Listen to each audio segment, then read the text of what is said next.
apprehension of thought.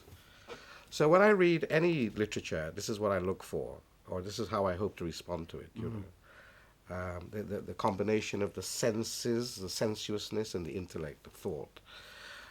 Notions about truth, sociological accuracy, political correctness. I like to see a good piece of criticism, though, of a writer. That, for instance, coming back to one I think is a very, very fine young critical writer now, Brendan. Brendan, yes. I mean, I've read his review articles, his long review articles on Walter, Naipaul, Harris, and others, and I really enjoy them. Yes. As pieces of good writing, we must always remember that. And what I object to many of the critics now is that they're so gobbledygook. I mean, I can't read them with any delight. The really good critics are really good writers in their own right. In fact, those are the only ones that I really enjoy. The ones that write extremely well, with great lucidity and clear. And I enjoy that. I do enjoy seeing a good writer explain, in his own way, explain a great writer. And you come back to the idea that the best critics are the best writers. The best writers are the best critics. You know, it's best to read Eliot or Milton than to read a turgid, postmodern, feminist, whatever theorist on Milton. You know, so unfortunately, well, literature still thrives and criticism still thrives and flourishes and is full of joy, but then you get the ugly face as well. They're called theorists by and large, right? They talk about the death of the writer, framework. Right? They hang on to Derrida and postmodernism and various templates, theoretical templates, but they have no love for the writing. They haven't got a clue how a metaphor works, right? Or why a metaphor to begin with. No, because they're often, if I may say so, David, they're often professors. Yes. Be careful how you try. I know. Whose lives are in academia. Yes. You see, my friend David is not certainly that. I never associate David with academia. Or are you sure it's academia or anemia? Anemia or academia. Right. But the thing is, often all they're doing is that they're writing for their own little cliques. Yes. And that is fatal. You must write. You're not write advancing the work that you're looking at. Oh, definitely. As we agree to disagree, right? Sometimes it's good to agree to agree. It is that critics are bad writers. I don't know. Critics not always at all. No. Well, that's go on. The point I'm saying. No, I'm just. Or fail writers. Critics not at all. Fail writers become critics. Fail writers become critics. Let's take two Guyanese writers that I mentioned, Al Crichton and Brendan Carey. Yes. They are both wonderful writers. Yes. And they write wonderful pieces of criticism, literary criticism. I think it was Matthew Arnold. Very, very good writers. I think it was Matthew Arnold who said with a twinkle in his eye and a bit of malice that critics are failed writers. In many cases, critics are failed writers. You can't write, so you become the handmaiden of literature. You can't drive. You're not the car, so you become the chauffeur. You know. But then you can still do an excellent job. Anyway, let's not be negative about critics. Critics help to elucidate a work of literature. People like in my own life, my own inadequate life, people like F.R. Leavis, the great Cambridge critic, now seen to be old-fashioned and conservative, really made the blinkers from my eyes, removed them. So I was able to appreciate D.H. Lawrence as a great moralist, or Eliot as a great poet, because of reading, or partly because of reading F.R. Leavis.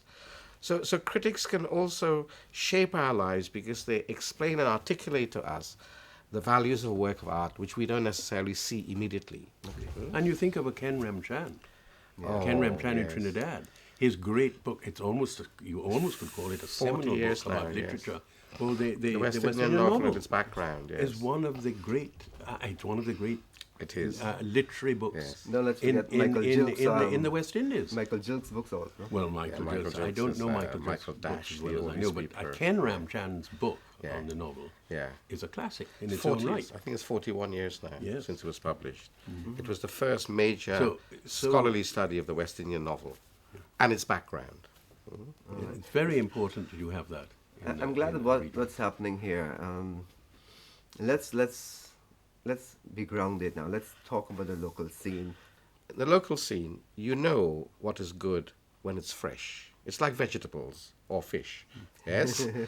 You know a fresh piece of writing because, very good writer. because it uses language in a startling way or a surprising way.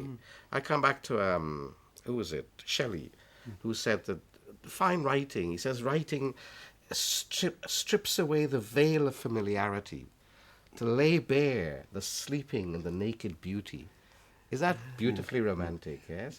Now, I don't expect that from young 10 years old from Guyana for me to look at the sleeping and the naked beauty, but if they can just attempt to write freshly using language that is a bit unusual, weaving Creole into English and I use the word startling too many times, in ways that make you sit up, Yeah, I mean, you generally can find that freshness that David is talking about by being, they're very more specific in detail. Generalization often kills a piece of writing. Yeah. You generalize and it generally fades into cliche and the usual way of, and you've read it a million times in other. Whereas if you're very specific, detail is very important, and you really use your eyes, all your senses, for yourself, and not for what you think other people have done. Yes. Yourself, and that you get the freshness. Which is what you do with your poetry. Well, that's what I try and do. But then most good poets, I think, in their own way, do it. I'm perhaps even more because it's difficult for me to write poems. Although, interestingly enough, in the last couple of years, I'm beginning to write poetry that is less specific. It's interesting, but we won't get into that. But freshness is all. Freshness is all. I think Ian's poems are about intimations of immortality. Your latest poems are about intimations of immortality, or indeed mortality. Who knows? Yes. As well. Look, I tried to organize workshops for children and young people in Guyana last year and this year. And I've not actually taken a master class. I've not done a class, but if I did, this is what I would say to a child. That is an orange. Is it an orange? Yes, sir, it's an orange. I want you to write about this orange. Don't come back and say the orange is orange. Say the orange is purple. And let me think, why is the orange purple? And think of the orange in a different way. Be crazy. Harrisian. Be mad. Harrisian. Be Harrisian.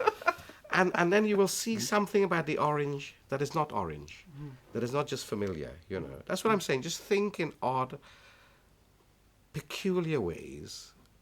Try to use language in adventurous ways. You'll get it wrong.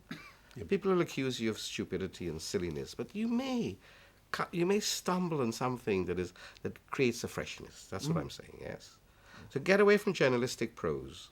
Don't write like how people write in newspapers, yes? Or, as you said, generalities. Don't write like politicians do politics, yes? Do something specific and different. Fresh. And fresh. And odd, if I can say odd. Oddity is eccentricity and oddity are very important aspects of good writing. Yes, you have to stand, what do they say about Kafafi, that he stood at a certain angle to the universe, which was unusual. Yes. You really have to see everything. Yes. Try and see everything from a completely different light. Yes. How you are seeing it. I mean, he was right. I mean, an orange. Oranges in Guyana are not orange, as you know. They're green, more green. They have mottled green, and they have bruises and all sorts of things. I mean, that is the way to describe to approach it. To say it. A new approach, a new a new perception. But if I could just say that one of the things that I would love to see revived, I mean, the Arts Journal is a wonderful magazine, but I think it only comes out once a year. What you really need something like a Kaiku overall, or an old Kai, I think there used to be. It comes out more frequently. Because because we come back to this business. You can pass the torch on. I've tried to. I mean, I really enjoyed that, but it's a lot of tremendously hard work, of course. And I wish something like that could be revived, because then you would get every sense of it. You would have a place that young writers could publish. you would be able to get people writing criticism reviews and appreciation, right? And, I think it would be very useful. Bit of competition there too. Petamber, yet another thing on your plate. Get it started. Words of wisdom. And I hope that we could move to another level with the literature and the local scene. Using some of these little tips that were not grudgingly, that were willingly shared with us on this program. How to read well, how to write well, how to look at work differently, how to appreciate work from a different angle. And reading is very, very important, and how reading other writers on the same subject also, and how we can raise the standard of our writing. Not forgetting the people, the enablers, the critics, the journals, and whatever avenue available that we can showcase and market. And the school teachers. And the school teachers, and the librarians, and so many other people like that. The publishers, the people who help, editors, the people that help. Everybody who loves books. Everybody. Anyone who loves books. Let's stay And on love that. is important. The love for books is really important. Let that be the last word. Anyone. Love of books. Lover of books. Thank you very much.